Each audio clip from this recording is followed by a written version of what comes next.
नमस्कार मंडळी. आज दादा करतलो खरवस आणि हे बघा खरवससाठी दूध आणलेले आणि चीक आणूचं लागतं. चीक महत्त्वाचं असतं खरवस बनवण्यासाठी. आणि हे बघा जायफळ पण किसून टाकले आणि वेलची पूड टाकले आणि साखर आणि थोडीशी हळद टाकून असे बघा अर्धा तास मिनिमम अर्धा तास असे कुकरमध्ये वाफेवर असं शिजूचं लागतं. आणि हे बघा शिजवल्यानंतर थंड पाण्यात थोडा वेळ ठेवूचं लागतं, कारण तो नरम असतं आणि त्याच्यामध्ये पाणी असतं तर खेचला जाता.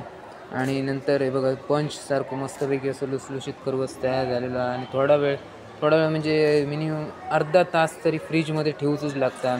फ्रीजमध्ये ठेवल्यावर ते जर पाणी असतं तर आपण खेचून घेतलं जातं आणि थंड होतं आणि मस्तपैकी असं स्पंजसारखं खरवस तयार होतं आणि खाऊ मस्त लागतं, टेस्टी. हे बघा मिनिमम अर्धा तास तरी ठेवू गयो.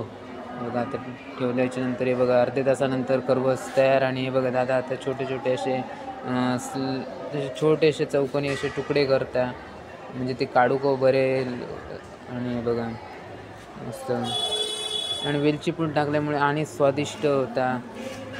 जायफळमुळे त्याला असा तिखटपणा ते काय येतं. आणि हे बघा खरवस तयार झालेलं असतं आणि खाऊ आम्ही बसलो मस्त.